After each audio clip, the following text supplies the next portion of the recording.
Muri iki gitondo hari amashimwe menshi atandukanye, hari abarangije umwaka bari amahoro, hari n'abandi bawurangije hari ibibazo bitandukanye, hari abapfushije birumvikana, hari n'ababyaye, hari abaguwe neza, hari n'abarimo baseka, harimo n'abarimo barira. Ni ibisanzwe muri iyi si, murabizi twababwiye ko cyangwa se twigeze tuganira yuko ibihe bisimburana, haba igihe cy'imvura, hakaba igihe n'icy'izuba, haba igihe cyo kurira, hakaba n'igihe cyo guseka, haba igihe cy'amahoro, hakaba n'igihe cy'intambara. Rero abantu ntibahuza ibihe biba bitandukanye. Nubwo muri iki gitondo cyiza harimo abarimo banezezwa nuko barangije umwaka, harimo n'abandi bahuriyemo n'ibibazo, hari abahuye nabyo muri iri joro, hari abahuye nabyo muri iki gitondo, hari abahuye nabyo umunsi washize w'ejo. Biratandukanye birumvikana, ubwo nibwo bumana bw'Imana nuko yagiye inyuranya ibihe. Cyokoze icyiza kiri muri ibyo, nk'uko twababwiye, ibihe ni temporary. Humura, nimba urira ejo uzaseka, kandi nimba useka witegure umenye uko uzabigenza. Ijambo ry'Imana riravuga ngo genda wikomeze witegure umenye uko uzabigenza, kuko bene Hadadi azongera gutera. Iryo jambo njya nkunda kuribwira abantu iyo umwaka urimo gutangira, ndabwira ngo ntajya aruhuka, arongera agahindura urugamba. Nimba rwari mu bibaya akarushyira ku musozi, nimba rwari ku musozi akarumanura mu bibaya. Ariko icyiza kiri muri ibyo ngibyo, Imana dusenga ni Imana ikomeye cyane. Nk'uko bene Hadadi yavuze ngo Imana y'Abisirayeli irwanira mu misozi, tuzabaterere mu bibaya. Imana ikavuga ijambo rikomeye ikavuga ngo ndi Imana irwanira mu misozi, ndi n'Imana irwanira mu bibaya. Nimuhumure, iyabanye nawe ikakurinda ikakugirira neza. Nanone biracyitwa Imana kandi iracyahari, kuko yari iri kera na n'uyu munsi niko iri. Nimba waratsindiye mu bibaya uzatsindira no mu misozi, nimba waratsindiye mu misozi uzatsindira no mu bibaya, kuko Imana yacu ntigira aho itsindwa, ni Imana inesha. Imana ishimwe cyane. Nimba uri mu bwihisho bw'Isumba byose, ukomere ugume mu gicucu cy'amababa yiwe, na mu gihe igenda nijoro nta kizagutwara. Rero ndimo mbivugira iki? Ni igitondo cyiza, ni igitondo cy'umugisha, ni igitondo Imana iduhaye kurangiza imyaka. Tunyuze mu myaka igoye, tunyuze mu myaka y'ibibazo bitandukanye, isi yose iri mu bibazo byinshi, ariko turashimira Yesu, turashimira Umwami, turashimira Kristo. Uko bimeze kose, burya biba byarabaye bibi kuruta uko bireba. Iyo Imana itaba mu ruhande rwawe, biba byarabaye bibi cyane. Nakureba ubona ni ukubera yabaye mu ruhande rwawe. Imana ishimwe. Ntabwo ari uko Satani si uko yabishakaga, burya ntabwo ari uko umwanzi wawe yabitekerezaga. Gahunda z'umwanzi zari ndende, zari nini cyane, zari ngari, ariko turashimira Kristo. Imana ijya yica imigambi y'incakura, bakagendana imigambi ipfuye. Incakura zikagendana imigambi ipfuye, Imana yarayishe kera. Bibiliya niko itubwira ngo yica imigambi y'incakura kugira ngo zidasohoza inama zazo.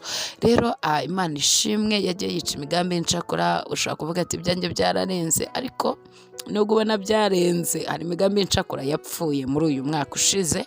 Hanyuma Data yemera ko igendana izo ncakura zigendana imigambi ipfuye kugira ngo zitayisohoza. Imana ihabwe icyubahiro, niko ijambo ry'Imana rimbwira. Turi mu kiganiro cyacu buri gitondo hamwe na Yesu.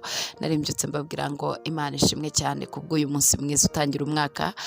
Mbifurije amahoro, shalom shalom. Amahoro y'Imana abane namwe, kandi Yesu azabashyigikire, azabaherekeze mu rugendo rw'umwaka urimo kandi mushya kandi w'umugisha. Ndabifuriza kubana n'Imana muri byose. Gusa nyine muri cya kiganiro cyacu Ubwami n'Umwami turimo tuvugaho muri iyi minsi, reka mbabwire intego turi bwigeho uyu munsi, umunsi wa mbere w'umwaka. Amen, shalom. Umunsi wa mbere w'umwaka turiga ngo ufite lisite nyinshi y'ibyo wasabye Imana, ariko ntiwibagirwe icy'ingenzi. Icyo nicyo turi buvugeho muri iki gitondo. Imana ibahe umugisha. Ufite lisite y'ibintu byinshi wasabye muri uyu mwaka, ariko ntiwibagirwe icy'ingenzi. Icy'ingenzi ni iki rero? Bibiliya iravuga ngo uhereye ku gihe cya Yohana Umubatiza ukageza none, ubwami bw'Imana buratwaranirwa, intwarane zibugishamo imbaraga. Uhereye ku gihe cya Yohana Umubatiza ukageza none, ubwami bw'Imana buratwaranirwa, kandi intwarane zibugishamo imbaraga. Imana itugire neza cyane. Ni amagambo dusanga mu butumwa bwiza ubwo bwanditswe na Matayo, igice cya 11 umurongo wa 12. Uhereye mu gihe cya Yohana Umubatiza, ubwami bw'Imana buratwaranirwa, intwarane rero zibugishamo imbaraga. Muri lisite wakoze, ndabizi neza yuko hari abaraye batanze lisite ku mana, hari abaye basenga, hari abaraye mu masengesho, hari abaraye imbere y'igitanda cyengenga imana.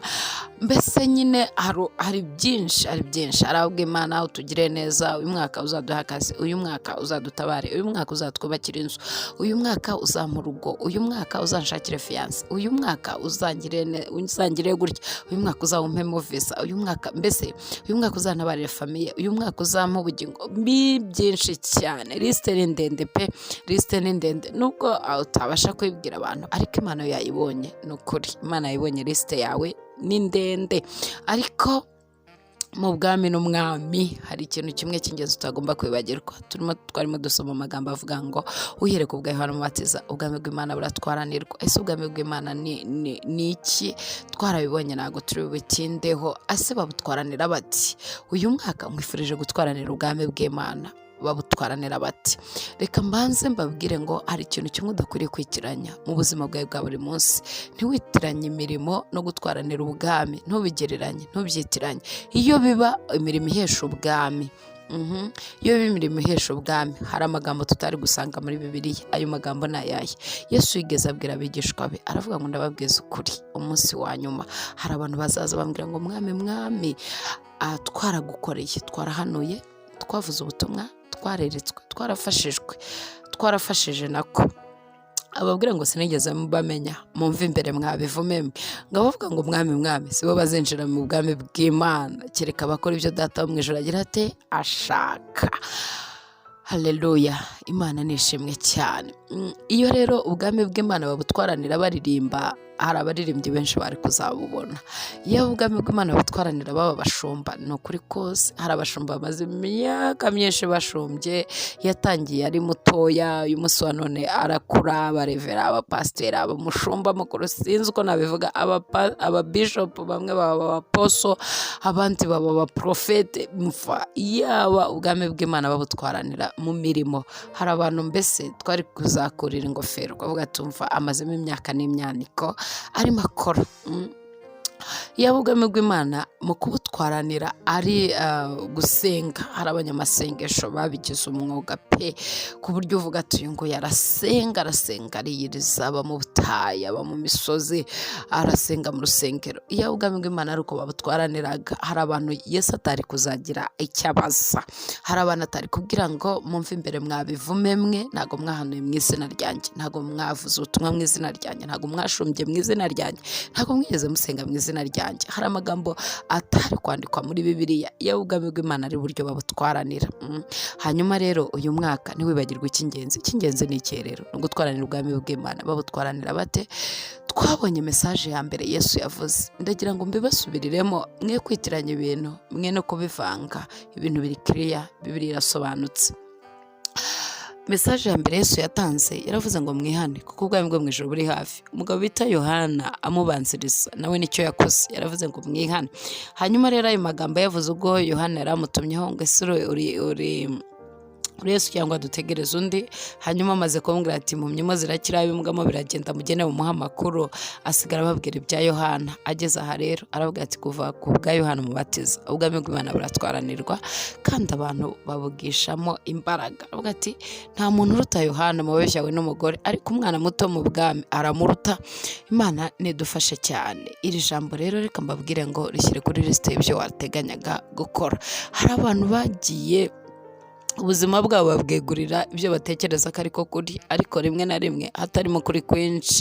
Akumva ni umunyedini mwiza, akumva ni umuvugabutumwa mwiza, akumva ni umunyamasengesho mwiza, akumva ni umuhanuzi mwiza, akumva birimo binavanga abantu muri iyi minsi. Kuko Yesu yigeze abwira abantu, arabwira ati rero abonye yuko abantu bazitiranya ibintu, aravuga reka nsige nkemuye kino kibazo. Yari azi neza ko bazageza igihe babyitiranya, nubwo biri muri bere ko n'ubundi ntibibura ko abantu babyitiranya. Aravuga ati reka nsige nkemuye ikibazo. Aravuga ngo hazaduka abantu ndetse abita abahanuzi b'ibinyoma, ariko muzabamenyera ku mbuto zabo, kuko nta wasoroma urubuto ku giti cyiza kandi ngo asoromeho urubuto rubi. Urubuto rubi ruva ku giti kibi, n'urubuto rwiza rukava ku giti cyiza. Ari naho yababwiye ngo bazambwira ngo mwami twakoze ibi, ariko mbabwire ko ntigeze mbamenya. Rero ashaka ko ibintu bivanguka. Mwikitiranye imirimo ngo muyitiranye n'abajya mu ijuru, n'abafite ubwami mu mitima yabo. Kandi aha mbibutse yuko umuntu udafite ubwami muri we, kuko twavuze ko Yesu yaje kwesitaburisha cyangwa se gushyira ubwami bw'Imana mu isi bikorewe mu bana b'Imana, kugira ngo bayobore isi mu buryo bw'umwuka wera. Hanyuma rero ubwami bw'Imana tububamo tukiri mu isi. Utabasha kumva ubwami bw'Imana ukiri mu isi, burya ntushobora no kuzabubona, ufite amahirwe make yo kububura, kuko ubwami bw'Imana buturimo imbere, butugendamo. Kristo ari muri twebwe. Kristo niwe mwami. Iyo umwami yimye muri wowe, uri mu bwami bw'Imana. Imana nishimwe cyane. Iki wenda tuzakigarukaho. Reka nikomereze kuri seje y'umunsi, ku cyangombwa cy'umwaka. Ikintu cya mbere ugomba gushyira kuri lisite, hanyuma uze kongeraho na bya bindi ntawe uri bubikubuze, kuko ijambo ry'Imana avuga ngo byose ni inyongera. Mubanze mushaka ubwami bw'Imana no gukiranuka kwayo, ibindi byose izabibongerera. Umuntu ashaka ubwami bw'Imana ati aririmba, asenga, abwiriza ubutumwa, aba pasiteri, ashumbye, agira ati umuntu abushaka ati. Hanyuma rero Yesu niho yababwiye ngo nyine muzagenda mubamenyera ku mbuto zabo, ntimuzabitiranye. Ubwami bw'Imana, abajya mu bwami, abatuye ibwami bakiri mu isi, ntimubitiranye. Abahanuzi bari mu bwami ntimuzabitiranye. Abavuga ubutumwa batuye mu bwami bakiri mu isi ntimuzabitiranye n'abahanuzi b'ibinyoma cyangwa n'abavuga ubutumwa b'ibinyoma. Abashumba bari mu bwami bakiri mu isi ntimuzabitiranye. Abakristo muri rusange bari mu bwami bw'Imana bakiri mu isi ntimuzabitiranye n'ababuhushije. Nabo nzabwira ngo nimumve imbere mwabivumwe, kuko ntawasoroma urubuto rubi ku giti cyiza, muzabamenyera ku mbuto zabo. Nagiye numva abantu benshi babikonfonda, impano ntayihurira n'umuntu, sinzi biki, ariko mbabwiza ukuri kandi nanaberurire yuko na Satani yakora ibyo mutekereza ko abantu babakorera. Abandi ngo izahagarara ku bitugu by'abapfapfa ibwira abantu bakire, iburira abantu bayo. Ntabwo ari ngombwa ko Imana yanjye, reka aho tuharenge. Ariko reka mbabwire ngo ntabwo ari ngombwa kwitiranya ibintu mu minsi ya nyuma cyangwa muri iki gihe. Si ngombwa kwitiranya ibintu birasobanutse. Igiti cyiza cyera imbuto nziza, igiti kibi kikera imbuto mbi. Ngaruke rero kuri rya jambo, uyereka ubwa Yohana Umubatiza, ubwami bw'Imana buratwaranirwa. Uyu mwaka ndagusaba kugira ngo uvangure ibintu, urebe ibintu uko bigomba kurebwa. Wivuga ngo urumva impano ntacyo zipfana n'agakiza. Amazi arura ava mu isoko irura, n'amazi meza akava mu isoko nziza. Nyine niyo mpamvu ubwami bw'Imana butwaranirwa. Intwarane zikabwishamo imbaraga. Ugira ngo se bivuze iki? Ahangaha rero dukurikije mesaje Yesu yatanze akigera mu isi, yaravuze ngo mwihane kuko ubwami bwo mu ijuru buri hafi. Mesaje irimo Yesu arimo avuga nyuma y'uko bamubwiye ko Yohana bamufunze n'ibindi cyangwa se amutumyeho, yaravuga ngo ubwami bw'Imana barutwaranira. Ubwami bw'Imana rero uburyo butwaranirwa, mu bintu muzirinda muri uyu mwaka cyangwa se mu myaka musigaje yo kubaho, uzirinda ikintu gikomeye cyane, uzirinda icyaha. Icyaha ni kanseri. Icyaha ni ikintu kibi cyane. Ese gukora cyane ikintu guhusha ubushake bw'Imana. Mu kuvuga iyo uhushije ubushake bw'Imana, mu gukora iyo uhushije ubushake bw'Imana, mu kugenda. Icyaha ubundi nicyo gisobanuro cyacyo, no guhusha ubushake bw'Imana. Imana ntishaka ko abantu biba wowe ukajya kwiba. Imana ntishaka abantu basambana wowe ugasambana. Imana ntishaka abantu baroga wowe ukaroga. Imana ntishaka abantu bicana wowe ukicana. Imana ntishaka abantu bagira amashari wowe ukayagira. Imana ntishaka yuko abantu bagenda gutya. Ibyo ngibyo nibyo bita guhusha icyo Imana gushakaho, nicyo bita icyaha. Rero Yesu arababwira ngo kugira ngo utwaranire ubwami bw'Imana, nicyo cyihishe inyuma y'iki cyanditswe. Ugomba repent. Iyo niyo mesaje ikomeye y'ubwami, kwihana. Niyo mesaje ikomeye y'ubwami, nibwo butumwa bwiza. Ugomba kwihana. Nimba utarakiriye Yesu nk'umwami n'umukiza, ukamwakira akaba umwami n'umukiza w'ubugingo bwawe, nimba kandi waramwakiriye, ugomba kwirinda ikintu bita icyaha. Icyaha bakirinda bate se? Gutwaranira ubwami ni ukwirinda icyaha. Icyaha bakirinda bate? Iyo wowe n'umwuka wera, iyo wemereye Yesu akakuyobora, hari abigeze bihana nabivuze cyangwa se bakiriye Yesu nk'umwami n'umukiza bakemera ko yavutse ku bwabo, agapfa ku bwabo, akazuka ku bwabo, akabapfira, akazagaruka ku bwabo aje kubajyana, hanyuma bakaba batuye mu bwami bw'Imana bakiri mu isi, ubwami bw'Imana bugendera muri bo. Abo birinda icyaha nk'ikintu gikomeye cyane, birinda icyaha kandi ntabwo ari bo babyishoboza. Ubuntu bwa Yesu, ubwami bwabo bwo bukorera muri bo, umwami bwe ukorera muri bo, abafasha kurwana n'icyaha no kukinesha kuko arashoboye. Imana ishimwe cyane. Ubwami bw'Imana buratwaranirwa. Uyu mwaka ndakwifuriza gutwaranira ubwami. Amen. Mu bintu ushyira kuri lisite rero y'umwaka utangiye, shyiraho ngo Mana uzamfashe gutwaranira ubwami bw'Imana. Ndagira ngo nkumenyeshe ko numara kumenya ko icyaha ari cyo muzi w'ibibi byose ubona mu buzima, ukamara kumenya neza yuko kwirinda bikomeye cyane hamwe n'umwuka wera ukarwana n'icyaha, uzabasha kugera ku bintu bikomeye cyane. Uzabasha kurwana n'ubuzima, uzabasha kurwana n'umubiri, uzabasha kurwana n'isi ndetse na Satani, kubera ko uri muri wowe arahambaye. Ubuntu bwa Kristo muri wowe burakora imirimo n'ibitangaza. Muri uyu mwaka bwira Yesu ngo vayo wicare muri njyewe, uneshereze, undwanire intambara, kuko ubwami bw'Imana buratwaranirwa. Navuze ngo yaba bugerwamo n'abakoze imirimo myinshi, hari abari bafite amagrade akomeye cyane, ariko imirimo yaguhesha ingororano ariko ntiyaguhesha ubwami. Kandi wibuke neza yuko aha mbisobanure neza, izi ngororano nazo uzibona wagezeyo. Ushobora gukora imirimo myinshi ariko utanesha icyaha, ariko iyo mirimo yawe ntabwo ariyo izakubanziriza mu ijuru. Ndagira ngo nsobanure uburyo ki imirimo no gutwaranira ubwami abantu babyitiranye. Gutwaranira ubwami ni ukwirinda icyaha, ni ukwihana. Mwihane kuko ubwami bwo niyo password, mwihane kuko ubwami bwo mu ijuru buri hafi. Hanyuma rero reka mbabwire ngo uyu mwaka ubwami bw'Imana mu butwaranire, ubwami bw'Imana buratwaranirwa. Intwarane zivugishamo imbaraga. Kureka icyaha rega ni ubutwari, ni ugutwarana. Kurwana n'icyaha muri Kristo Yesu ukamanika amaboko ukabwira Yesu akakuneshereza icyaha, ni ubutwari. Abantu gukorana umurimo ibyaha barabishobora, ku buryo Yesu yabwira ati mumve imbere se nigeze kubamenya. Ariko nanone ubutwari cyangwa ubutwarane bwawe nuko utwarana. Paul yaravuze ngo ntituragira aho tuvusha amaraso mu ntambara turwanya icyaha. Utwara none urekorana n'ibyaha. Uyu mwaka ujye guhagarara ubwira icyaha ngo no, ubwire Satani ukubwira ngo ukongorera, umubwire ngo no, ndi mu bwami.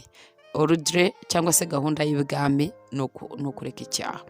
Ubwo ntuye bwami mu bwami bwa data baratubwiye ngo no, Yesu arambwira ngo no, nk'uko ndimo arambwira ngo no. Navuze kugira ngo neshe icyaha nuko ugomba kuba wumvira umwuka wera ukagwiza urukundo. Yesu nabaha umugisha. Reka mbifurize umwaka mwiza, mbabwira ngo muzahahe muronke, muzagubwe neza muri byose, ariko muzatwarane.